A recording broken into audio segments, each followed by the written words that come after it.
What's up, everybody? Welcome to another episode of the Cigars and Everything Else podcast. We in episode 34.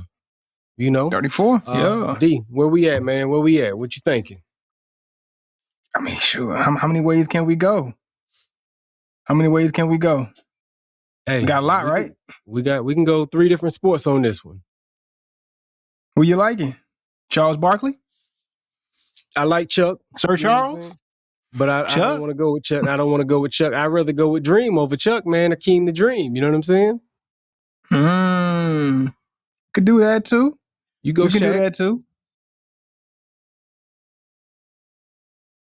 Nah. Nah. We can go Walter Payton. The Diesel? We can go Walter Payton. We haven't gone that route before. Why not? Payton. Yeah. Throw a nod to the legend. One of the best to run it. Got to. You know what I'm saying? It could be the Paul Pierce episode. One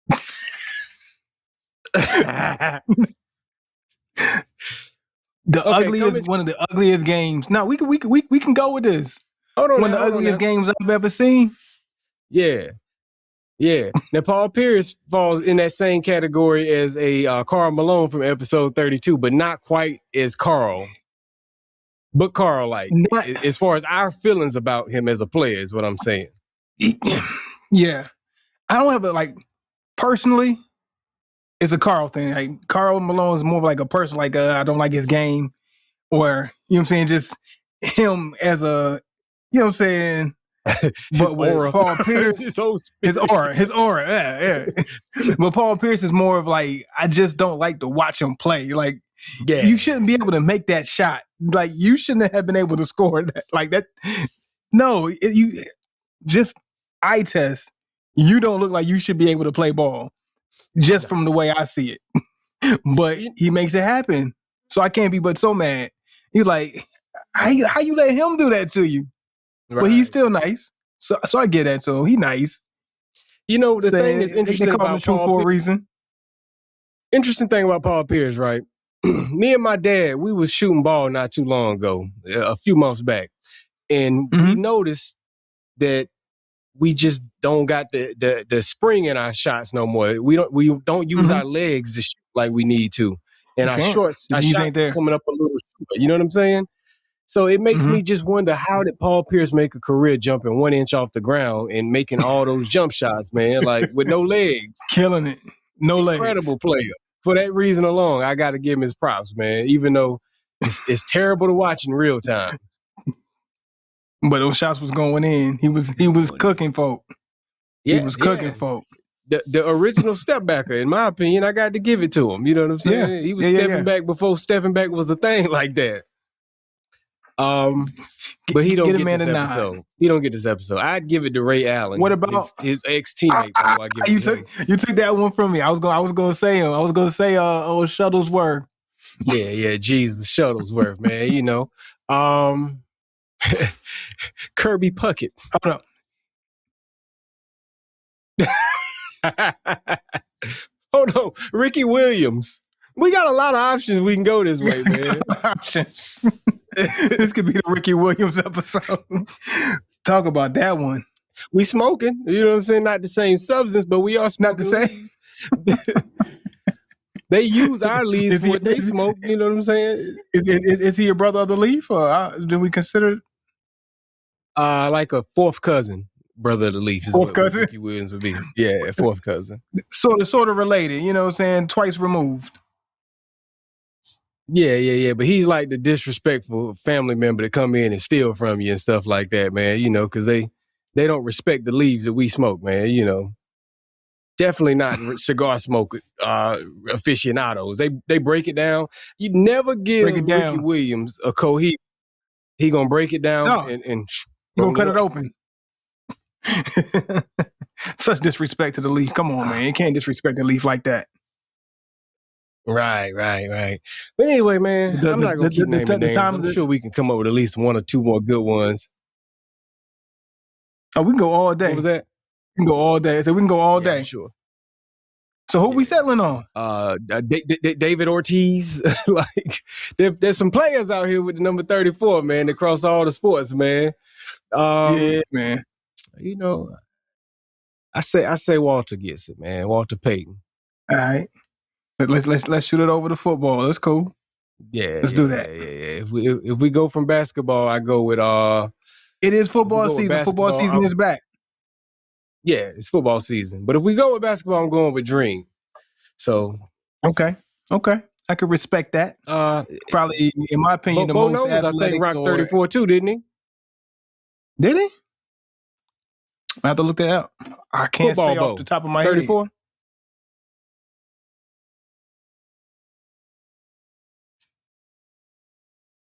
He did. He definitely did. Yeah. Let's get this to one of him. You want Bo to have it? Bo knows? Walter, Bo was a bad boy on Tecmo Bowl, man. The whole Raiders squad, man. Yeah. That's who you wanted the ball with, man. The whole Raiders squad.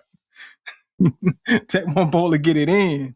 They get it in. Right. Yeah, for sure. Man, yeah. Anyway, my name's Jared. Denzel's my co-host. We done got into the whole show, man. These intros are going longer and longer. Who cares? Hey, look, man, we here to talk some cigars and a little bit of everything else.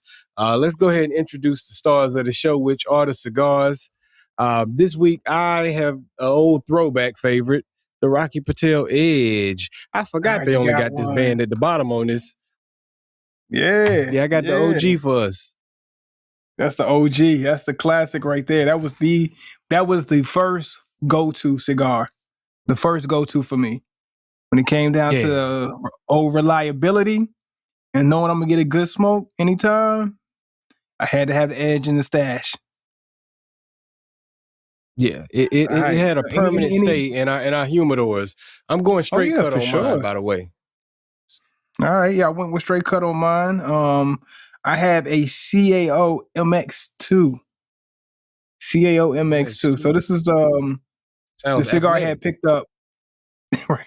Like one of the athletic ones, right? So it's the black band. I don't know if you ever seen that right there. We got the black band on it. Okay. Nice and blacked out.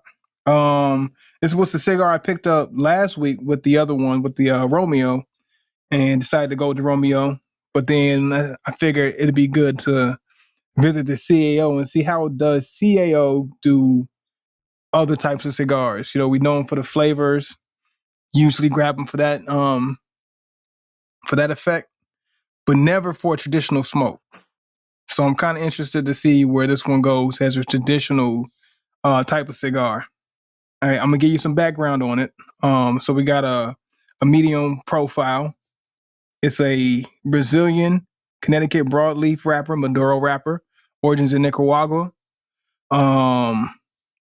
So it has ultra dark, super oily Connecticut broadleaf, right? So I'm kind of leery about this super oily, but we're gonna see what happens. We're gonna see what happens. So it's supposed to be two different wrappers though, and a Brazilian wrapper too. So we'll see if we got some spice and some oils. I don't know how it's gonna go, but we're gonna see what how CEO handles these complexities, man. It sounds like it's gonna be a complex cigar. Like they stepped outside the flavor, but threw some complexities already, just off the description. Hey man, you can't be afraid of the oil, brother. The oil is your friend. Ain't that what you maybe love? Maybe not. Maybe not. Maybe not.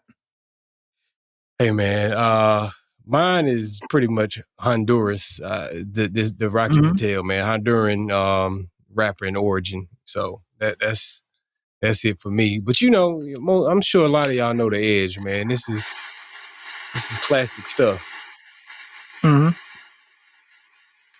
Straight classy, man. All right, so we toasting one up. match shout. I'm going straight butane. Are you one with the matches? Oh yeah. Don't hide your work, man. Show it to the people. Just toasting. Going straight butane. Got the torch going. Damn weak ass match gave out by the time I got the damn stick to it. Pardon my language, y'all. I forgot I was doing a podcast. My true feelings came out.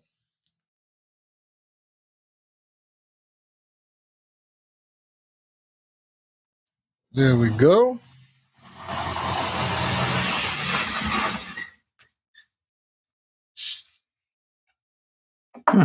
Okay.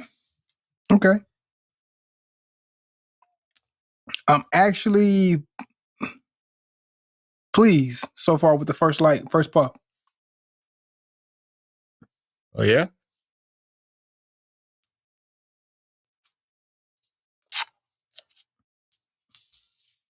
Definitely not what I anticipated. I anticipated some harshness in the beginning. Yeah. I anticipated some harshness. I anticipated some, sometimes you have to get through that first light and the cigar has to settle. And honestly, this is what I was expecting of CAO. I didn't expect them to handle that first light very well. So I was already going into it with not necessarily a negative outlook, but I wasn't expecting the best. And I'm already, thrown off by that. Like it's low expectation, and it's already exceeded that so far. So far, so good. Okay.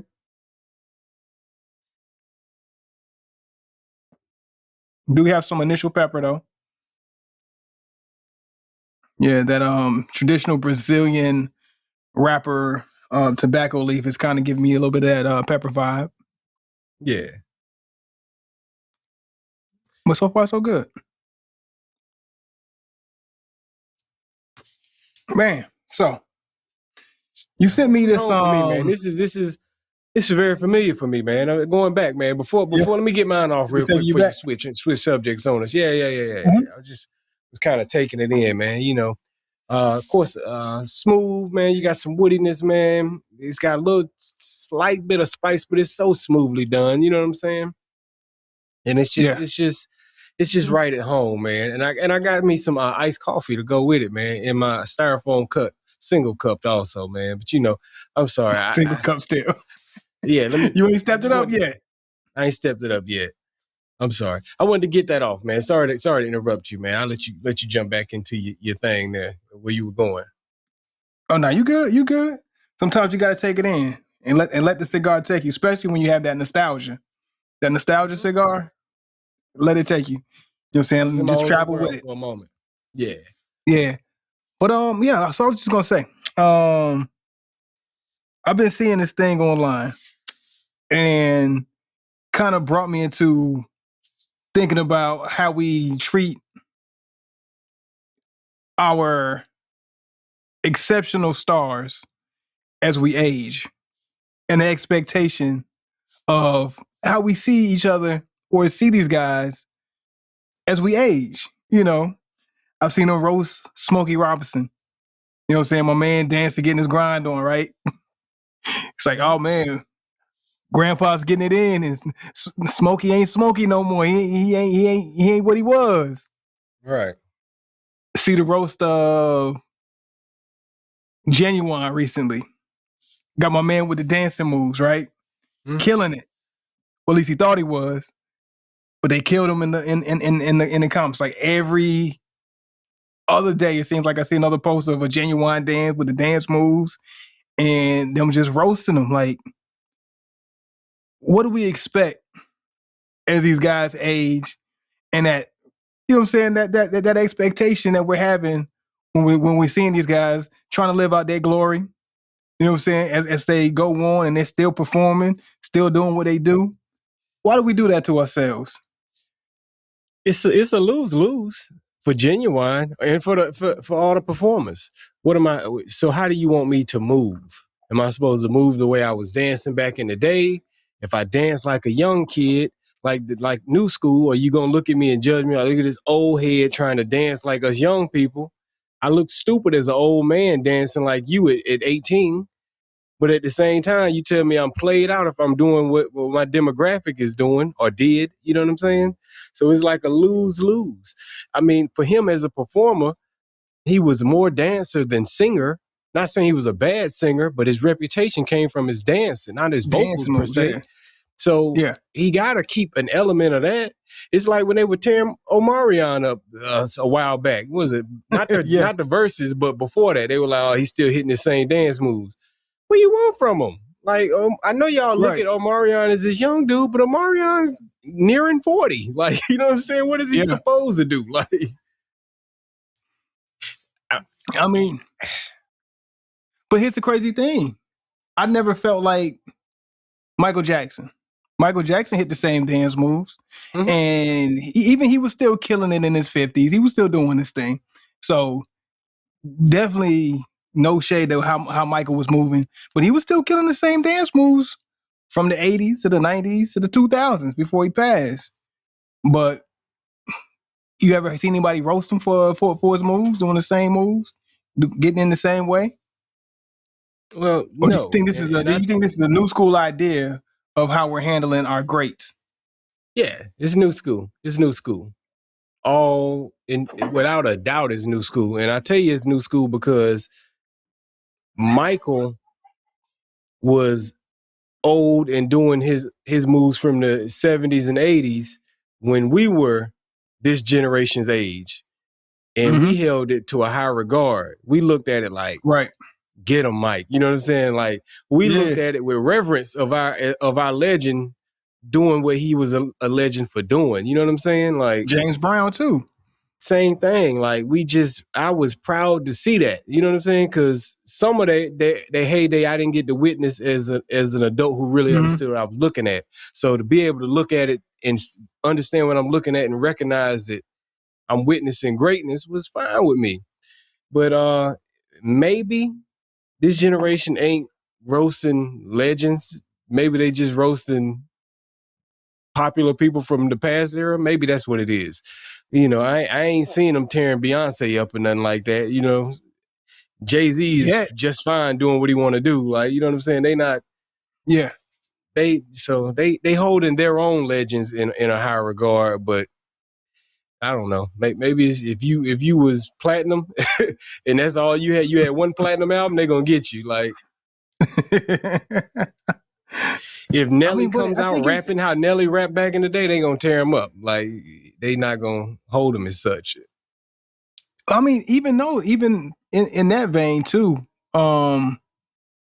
you know, I've been hearing about. I think it was DJ Academics. He had this thing. He was, you know, coming down on, you know, hip hop legends and looking at how we look at them. Like, do you feel like they get the respect? Like, say that another genre of music, like the Mick Jaggers, as they age, and you know what I'm saying, rock and roll stars, when they get older, get held in that same regard. You know what I'm saying? When before DMX passed, he wasn't X from 1999, 98. You know what I'm saying? He was packaged a little bit different. Yeah. But, you know what I'm saying, do we as a culture treat him or those guys the same way as other genres treat their legends and their greats? That's very well possibly it. Like LL Cool J was going off about it. Like, you know, this guy's from the 80s, a legend from the 80s. Well, look at it like this, right? I don't feel like he gets his respect. Mary J, when she did the Super Bowl, she got her respect. Everybody showed love and was like, Mary did her thing. You know what I'm saying? She didn't get no hate. So it maybe is not a genre thing. Like I said, maybe it's just a whatever level you want. Stature thing? Yeah, stature thing. Now, as far as hip hop, that's different. That might be a genre thing because there's the older generation and this newer generation don't always meet up well. You know what I'm saying? It's a lot of head. Not seeing eye to eye. It's only a few of the older generation that's coming together and like showing them love. You know what I'm saying? And for the most part, I think that they, you know what I'm saying? You know how it is. If you feel like ain't nobody got no love for you, you ain't got no love for them. So it could be some of that. But what makes it difficult is the older generation is looking at the newer generation and they just don't have a respect for it. And I think if the newer generation, a lot of that comes from if you don't feel like somebody's carrying the ball as far or further than what you did with it when they get the baton, it's just like you disappointed. You know what I'm saying? And I think the older generation is just disappointed with what they did. But in fairness to the new generation, they got to recognize every generation is always disappointed in the new generation. You know what I'm saying? Like, Right. it just comes with territory.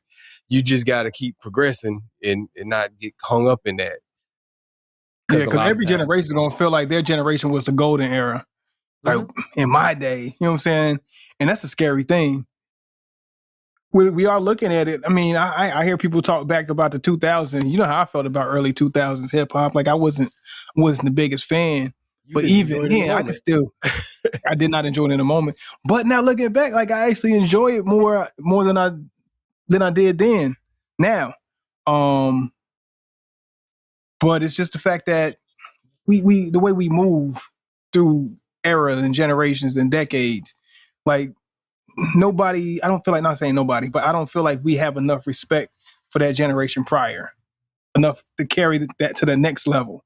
You know, I'm trying to figure out what a disconnect is with this. I mean, I feel like it's getting worse and worse, honestly. I feel like in the 90s, there was a lot of respect for the 80s, a lot of respect for the 70s. And then as we've been going on decade after decade, it's been becoming more of a disconnect with the prior generation or prior decade.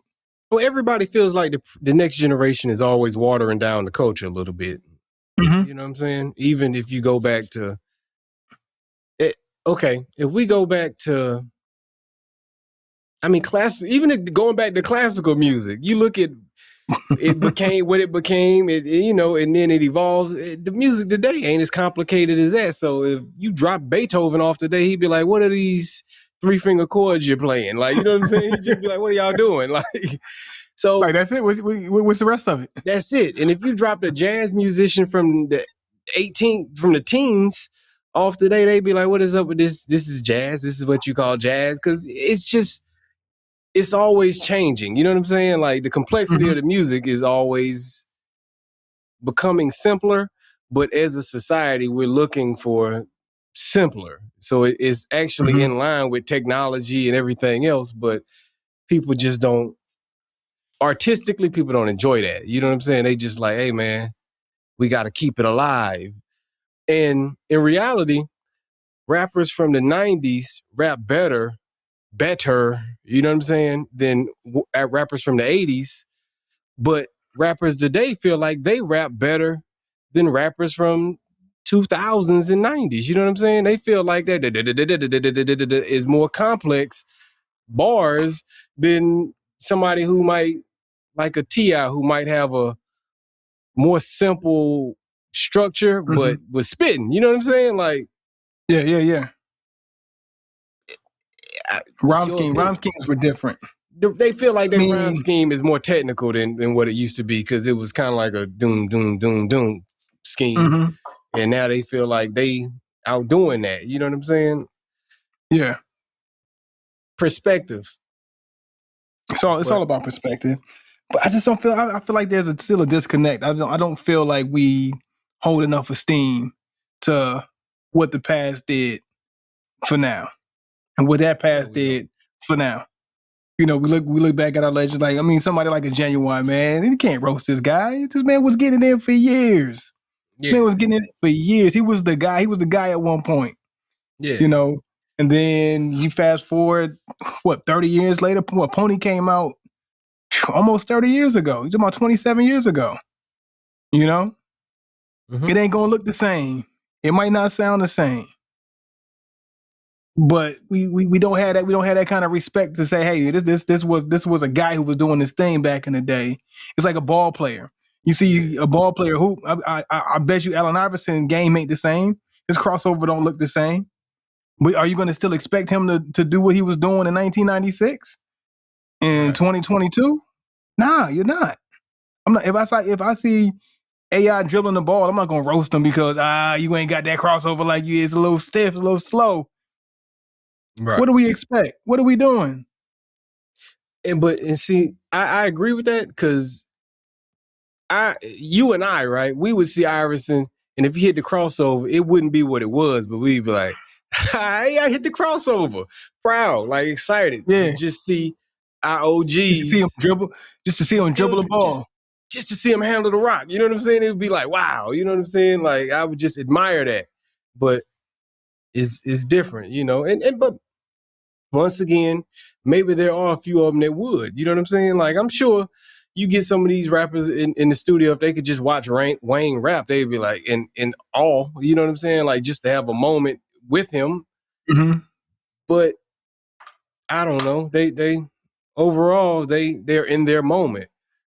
Ain't nobody better than Drake, you know what I'm saying? He's GOAT in a lot of their eyes, you know what I'm saying? Like, they not gonna hold the past in reverence. I hear a lot of people trash Tupac, you know what I'm saying? It's like, how dare you?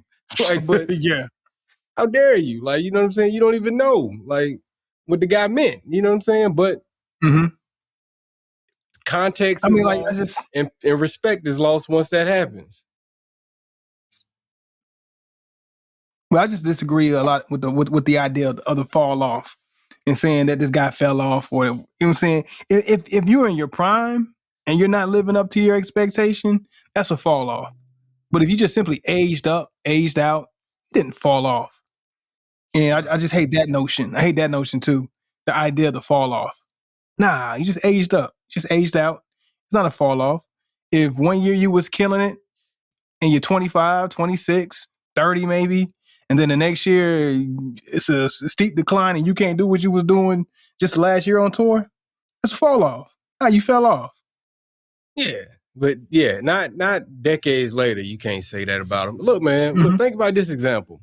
When Dave Chappelle brought Rick James back, it'd been years since any of us seen Rick, but we were all happy to have Rick back. Rick looked crazy when he came back, but ain't nobody comment on how crazy he looked. We were just happy to have Rick back, you know, being crazy and funny. You know what I'm saying? That was it. Like, I don't know, but everybody want to be a comedian now, you know, turn you to a meme and see if they can get a joke off on you. You know what I'm saying? Like, and that could be it right now too. It's we in this meme society. We're always looking for the next meme. You know, can't do anything regular. You can't live a regular life and just be normal, especially if you're in the spotlight. You quick to become a meme. You know, like how they did Teddy Riley in the Verses a couple years ago. Yeah. Turn that man into a meme. Turn the legend into a meme. Yeah. You know what I'm saying? Just a legend, man. With everybody looking to make a joke of him. You know what I'm saying? You know that man ain't good with technology. We ain't good with technology. You know how long it takes us to get this show running every episode? Like, let that man live. This man still on 80s, 90s technology. You know what I'm saying? And I'm pretty sure whatever technology he got right now, he got somebody else to handle it for him. Hey, get that. Turn that on. Just give me the keyboard and move out my way. You do everything else. Just give me the keyboard and move out my way and watch what I do. Teddy Riley ain't had to plug a cord in or set up a studio since 86. You know what I'm saying? He ain't had to, this man don't know how to set that stuff up no more. Like, he don't plug his own cords in. Right. Think he hit the power button on anything in that studio since 85? Like, he don't know what he doing. Yeah, like, you show up, everything better be on and hot. Right. He don't set his own levels. He touched a leveler since 89, man. Teddy don't know about that stuff, man. People. But that's it, though, man. I think it come down to the jokes, man. People want to get their jokes off. And as far as the academics thing, I didn't really look into it too heavy because I didn't want to see that. I didn't want to see the generations play. I didn't even want to look into it. But from what I have gathered, and you let me know if I'm wrong or not, I think academics was kind of calling out the older generation for bad business or something to that effect, and how they didn't do nothing to set up the new generation as far as that go. And why would you want them to keep going down the same path y'all went down and none of y'all got paid? Y'all all broke. I think, is that the general statement? The general, that's the general synopsis. Yeah. But I mean it's not there. Truth to it, but you know what I'm saying? Like, at the same time, you gotta respect, to a degree. You gotta respect the grind of what they went through, because nobody knew, like, what they had to go through and figure out. They got real-time education on the spot, so you can reap the benefits of it. You know, Hov did that, so you ain't got to go through that. You know what I'm saying? That type of stuff, man. Like, right. But that's the thing. Like, not enough respect, man. Not enough respect reaching back to those guys. They get more blame, more flack for what they didn't do, and then what they're not doing now, or what they're incapable of doing now versus what they was able to do before. we ain't giving a nod enough to the guys doing who did it before. You know, Yeah. You know, that's looking more like for jokes and memes. it's like the pilots today going back to the Wright brothers and just taking a dump on them. And you call that flying? Yeah. We didn't learn nothing flying from you. You ain't call do that nothing. flying? How long did you fly for? Oh, it was 5 minutes. A 5-minute flight, and you call that something? Yeah, you can't fly like me. Us pilots today, we get busy. That's what it sounds like. You know what I'm saying? And it's like, well, come on. How high up we go? You didn't go as high as we do. You ain't in the clouds. You about 20 feet off the ground, that's flying. Like, that's what they saying to him. You know what I'm saying? It's like, all right, cool, but you know I created rap, right? Why would you even get on me? You know what I'm saying? Okay, you took it to the next level, but I started it. Like, it's like, if I ain't never heard Iverson take a dump on Tim Hardaway about the crossover. Like, you know what I'm saying? Just because he elevated it to the next level. Like, man, Tim Hardaway is the one who really popularized it. You know what I'm saying? So yeah, that killer crossover. About. Yeah, but because evolution went on beyond him, but they give the credit to that crossover was madness back then in his time. That crossover was madness. 92 couldn't nobody stop that crossover. Like, you know what I'm saying? Crossover was madness. Like, you know what I'm saying? It was simple, but couldn't do nothing with him. Yeah, man. Yeah, but man, where you at with your cigar, man? How you feeling about old Rocky the Edge, man? I feel great about old Edge here. It ain't let's see. Yeah, haven't got too deep into it. A lot of what I'm initially felt, you know, I'm still feeling that. But it's it's so smooth. It's so smooth. You know. Yeah. I like the aroma coming off of it and everything, man. It's for a $9 cigar, man, it's done so well, man. Mm-hmm. That's what's up. That's what's up. Hey, man, this is where I'm at with the CAO, man. Pretty good structure. I got a good ash going. I can't say the same about the aroma. I've never noticed, or I don't know if it's just playing in my mind, the fact that I read that it's supposed to be oily. I am getting a little bit of the oil, but it feels like that oil is also in the aroma. It's something I never paid attention to, of an oily burn in the aroma. Like, you know, like when you burn oils, that's the kind of vibe I'm getting a little bit. Is that a good thing or bad thing? It's neither a good or bad thing. It's not something I favor, but it's not something I'm totally turned off by. Okay. You know, I prefer that aroma, like what you're probably getting with your Edge, or what I've gotten with a couple of the Javas and the Ligas, the Cohiba, that not so oily but earthy, like oak aroma. That's what I usually love. So I feel like I'm getting some of that oily aroma, which is something I never paid attention to, and something I might have to pay attention to going forward. Anytime I know I have an oily smoke, or if I feel like I have an oily smoke, how's that aroma really playing into it? But it's nothing I completely hate, but it's nothing I favor either. So I don't hate it or love it. Indifference is never a good thing. Yeah. Indifference usually mean I ain't coming back. But I don't want to jump the gun. I'm sorry. Yeah. I mean, I'm not even gonna say that off of that fact. Like, I probably would come back over something that I'm indifferent about, especially when it's just an aroma. Like, is it really affecting the smoke? Not really. It's not enhancing the smoke. That's one thing that a good aroma does. A good aroma enhances that smoke experience. A bad aroma can, but an indifferent aroma, like something I don't really care for, but I don't necessarily hate either or love. It doesn't necessarily kill the smoke. It just doesn't enhance it. We're gonna see how long that ash stays up there before it's sitting in your lap. Oh, I was about to tap it off. Oh, okay. I'll leave it. We're gonna see. I'll roll with it. Ah, man. So you sent me something in a couple days ago. It was a YouTube skit. And it was, I guess you could say, graphic in a sense, graphic in the sense of, I guess, the content of what the person was trying to portray. Yeah.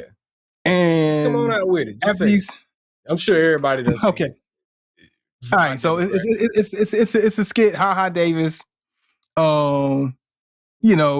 simulating having the first time having sex with your partner is what he was first doing. Time having sex with your partner. Yeah, and that first initial moment when it begins, what the thoughts are going on in the guy's head. And going into some graphic thoughts. Like, it's funny because it's true. Yeah. And but then came the thought of sort of censorship. Like, where do we limit what we are putting out and portraying for the masses? The masses, right? Like, I know we fought so many years about censorship and being uncensored and unfiltered and being able to express yourself however you need to without limitations, which is cool. But then now you get to the point of iffiness of that responsibility level. Like, everybody has access to your platform. There's no limitation to access to your platform.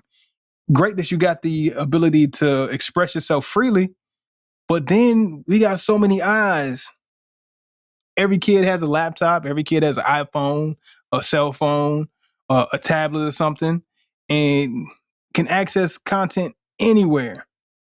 Like, do you feel that at any point would ever get back to censorship?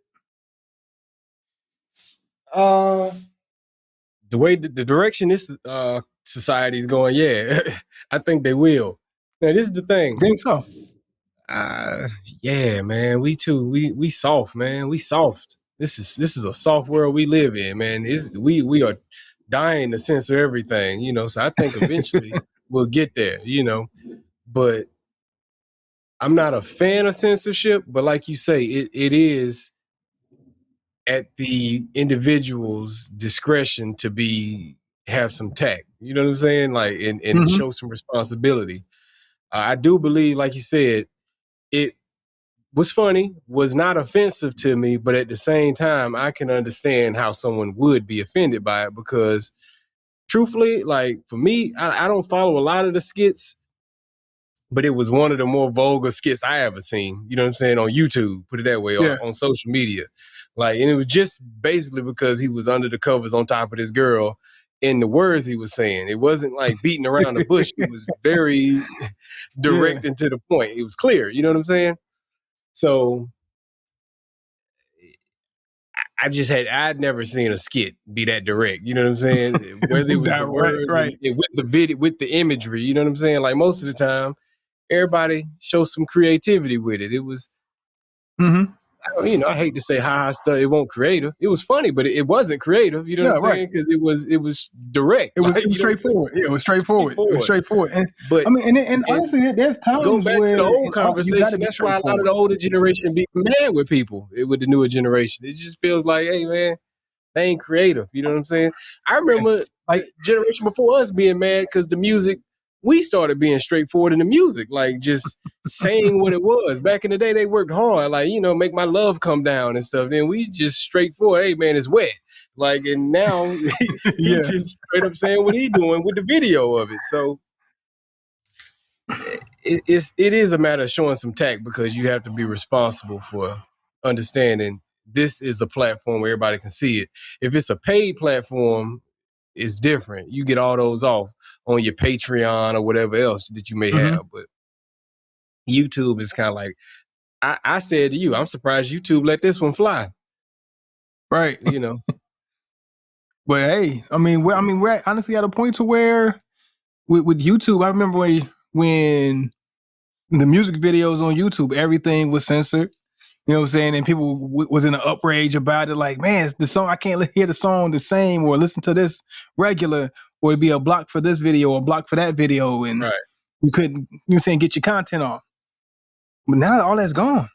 All that's gone. You can barely find like, do they even do clean versions of songs anymore? They do, but they're hard to find. But they do. Hard to find?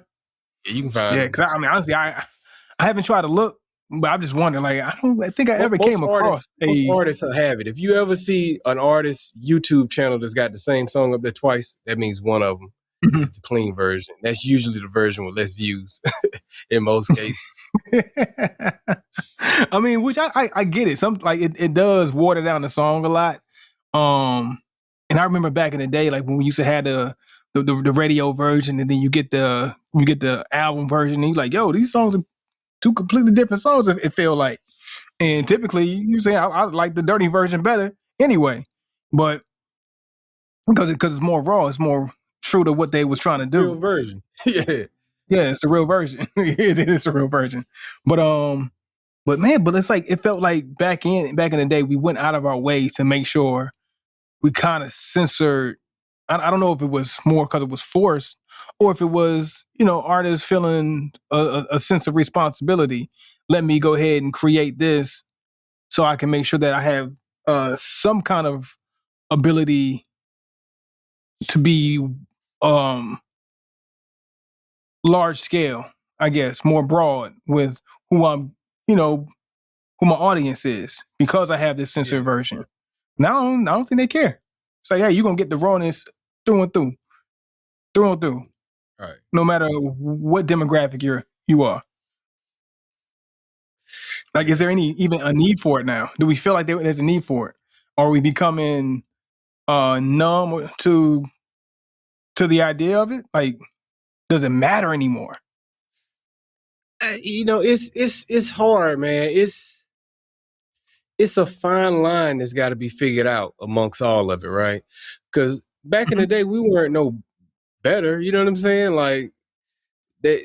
If you look back at here's an example. Remember Blank Man, right? Yeah. Shoot, Damon Wayans was catching erections the whole movie, and hunching over. But that was an adult joke. They didn't show the wood. You know what I'm saying? So right.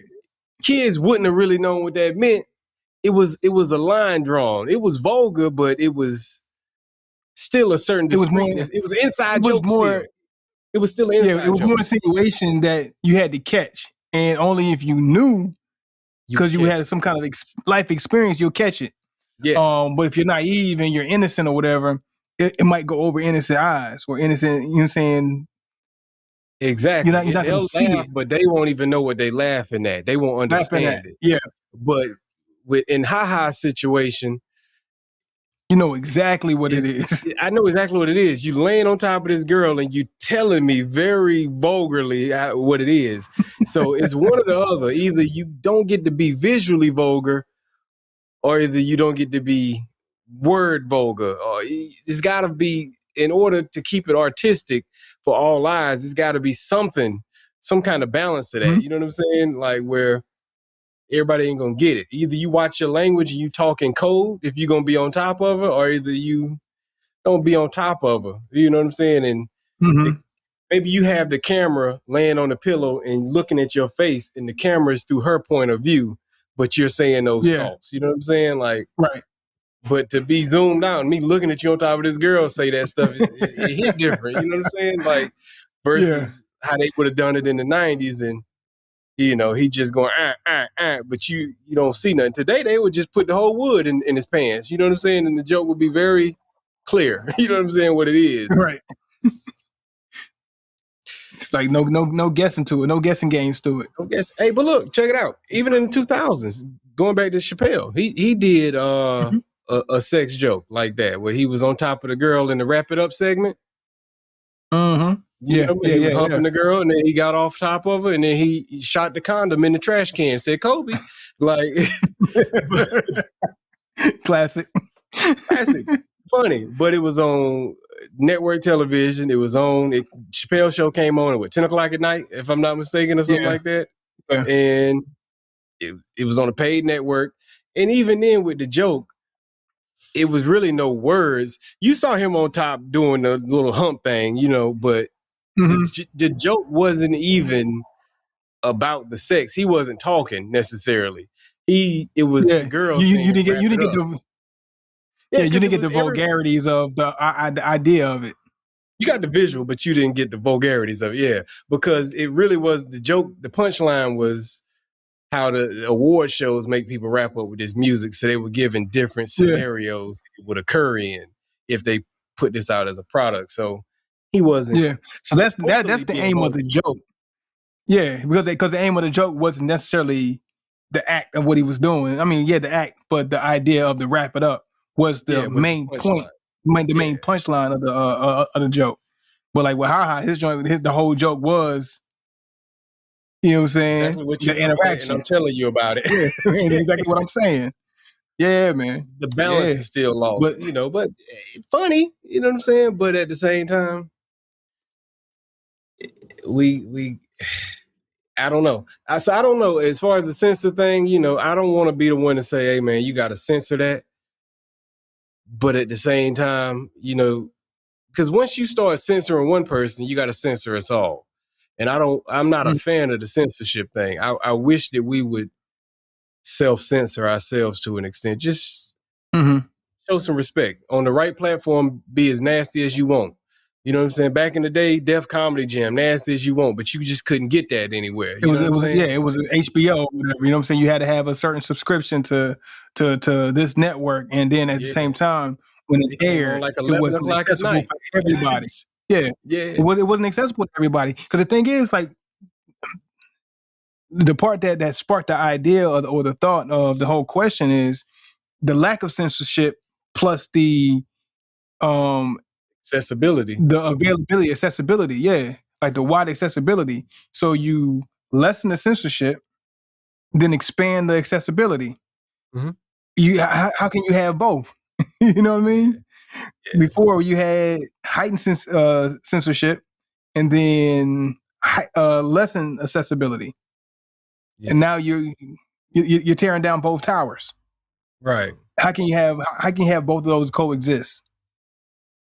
Yeah, it's tough. I mean, and then you think about it, even with the albums, right?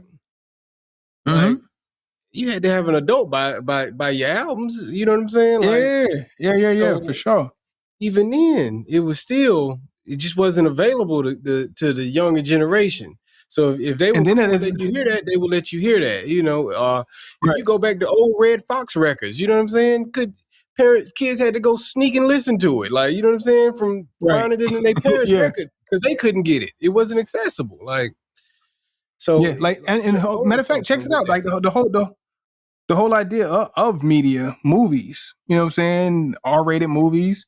You had to be an adult, 17 or older, or get your parents' permission when you're with your parent. Now you got R-rated movies coming right to Netflix. You click, boom, you're good to go, right? Same thing with music. You had to get to the store.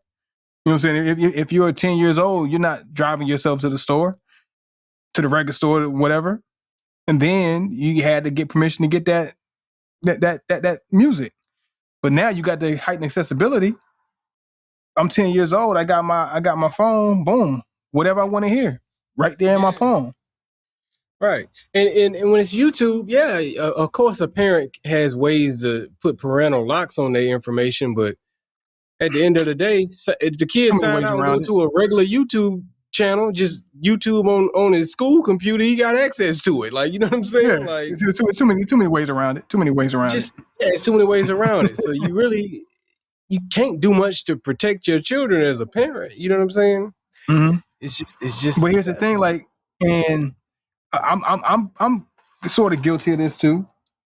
Do we even care to protect our children from certain things? Do we even care for our children to be censored as much as we were, or our parents try to make sure that we were, being guarded? Do you know what? So a lot of times I let music fly in the car. But look at it this way. You say how much our parents tried. I don't know how much our parents did try for my generation. They just didn't have to worry about stuff as much. So it naturally occurred. Like, I don't remember my parents really fighting me on the music I listened to, but they didn't listen to it. So I had to get my hands on it however I could. You know what I'm saying? Like, but I didn't want, like how you say you let music fly in the car with your kids, and I do sometimes too. But the music they were listening to that they grew up on didn't have that stuff in it. So when they were with me, they didn't have to protect the music. Don't worry about that. Yeah. Yeah. So when I'm in the car listening to the music I grew up on, I came up on, it's not clean. You know what I'm saying? Like, so I gotta be concerned about that. Parents didn't have to worry about fight them fights. You know what I'm saying? So did and the thing that gets me, was it just naturally occurred? Naturally occurred. I mean, and then you got a point there. But from my standpoint, like I don't censor my children as much because a lot of times, like if I have a song and I'm listening to in the car or whatever, I'm like, they already heard this before, or they done heard worse. You know what I'm saying? I'm not shielding them from anything that they haven't had access to before. So why skip this song or turn this off or not listen to this or whatever? Because I'm like, they've already they know what they've heard that word. They've heard this being said. They've heard this song already in its rawest form. Why skip the song or why not play it or why shield them from it if I already felt like they've been exposed to it? So, all right, well, let it fly.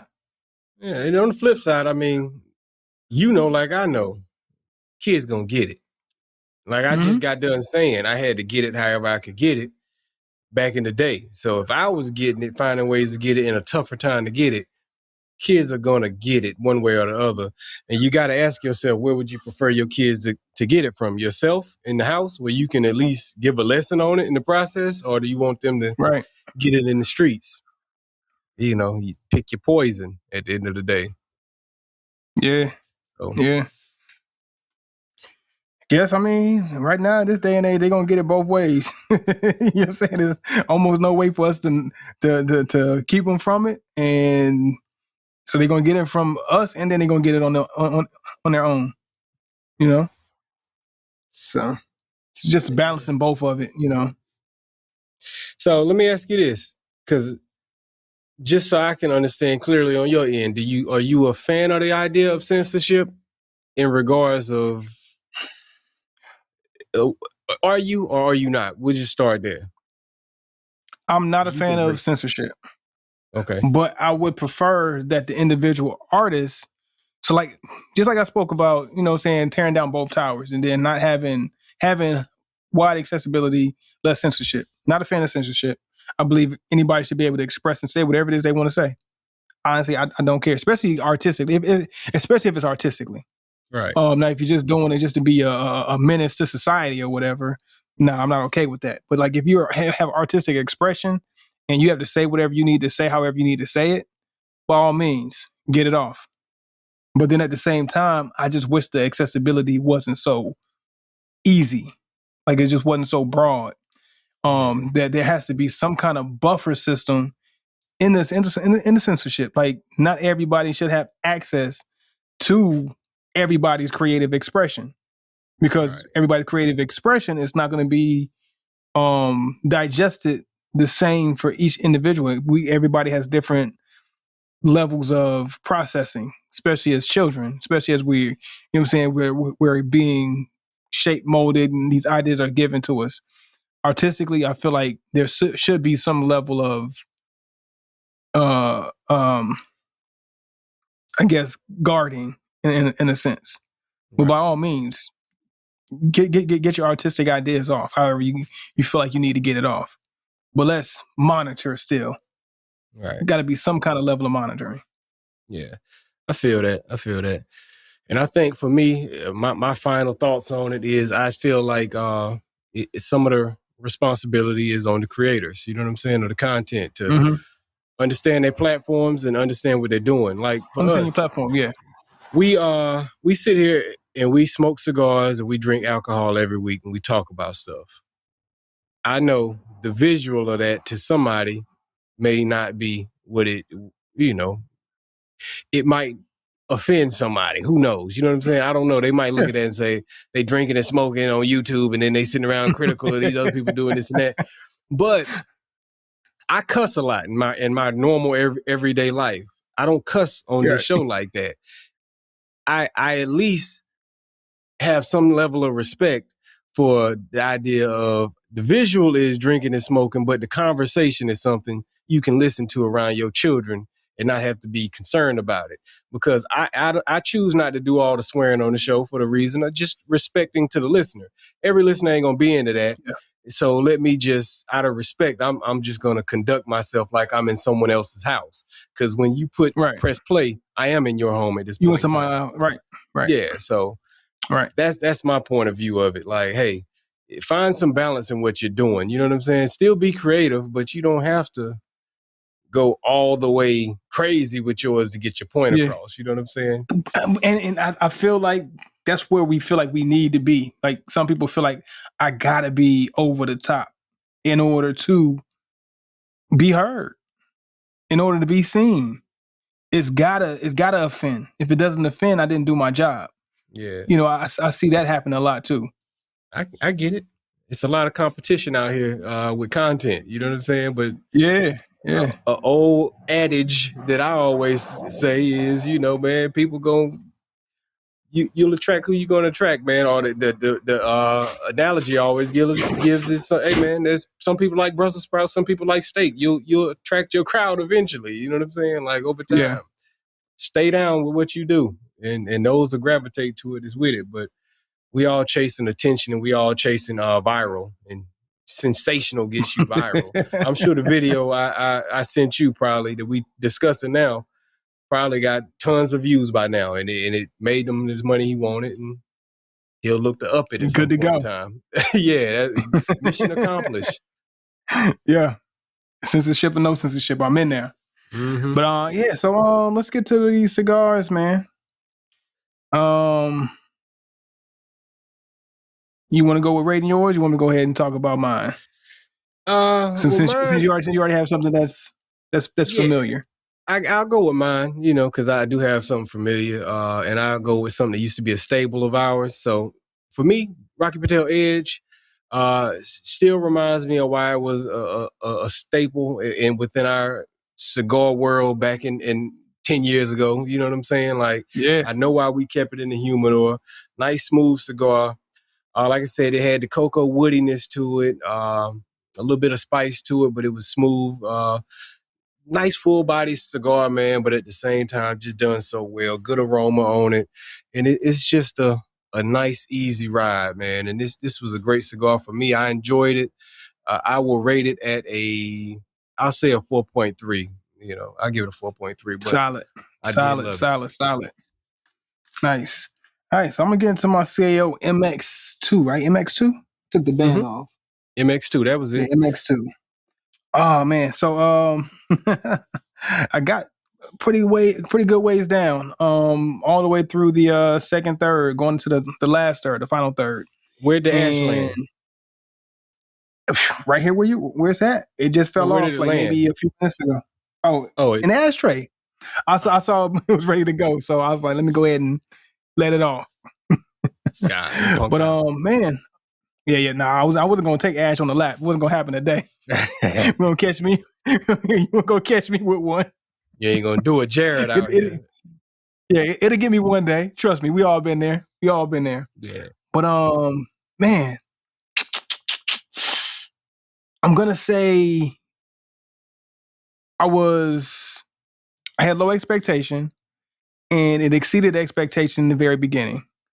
But then I will say, as the smoke went, as the conversation went, it met me down at my expectation. It kind of fell down to my expectation, to where I didn't expect much from it, which is what I got. I was expecting a little bit more things to happen based on the description, but I got too much of that oiliness, and a little bit of leather started kicking in. Pepper died down, and the pepper didn't kill. It didn't kill me too much in the beginning anyway, but it did die down. But the things I was looking to enjoy out of the cigar never came. So it did kind of let me down back to my expectation. It built me up, shot me to the roof at first, like, okay, this might be something. But then slowly, puff after puff, as we got past the first third, down to the second third, it kind of got me down there. I will say that oily aroma that I was picking up, and we talked about a few minutes ago, earlier on in the smoke, and I was kind of torn. I would say it's not something that I favor. Not something I favor. If I have an oily type of aroma, I'm not with it. Cigar is probably not a cigar I would pick up again. Not Told a you that the fan of the halfway smoke. review. Yeah, When you said you was indifferent. it's not there for me. I was hoping You just that smoked the wallet, bro. Like, I was hoping we was at a point to where, it could still change. I was still holding on to that, but it just continued to fall to where what I expected, to be let down. Gonna get the cigar probably, we'll say a 2.7, a 2.7 on the CAO MX2. Okay. 2.7. Ooh. Now we rate 1 to 5, so that is below average. That's one of the worst ones, man. Them Gurkha scores you just put up right now. We gonna stand and on I think that? that might be it. It kind of reminded me of a little bit of a Gurkha. I would say better than a Gurkha. Okay. Because Gurkha's got kind of leave you with that taste. It didn't leave me with a bad taste. I can say that. That's the one nod that I would give above Gurkha with the CAO. But if it's not flavored, I probably won't smoke CAO again. Ooh, there you go. There you go. Man, MX2. Hate to be you, man. All right, well, y'all, we appreciate y'all for tuning in to this week's episode of the Cigars and Everything Else podcast. This was the who we say it was? The Bo Jackson. Bo the Bo Jackson. The Bo knows. Bo Jackson episode. We'll get with y'all next week. We out. Cigars up.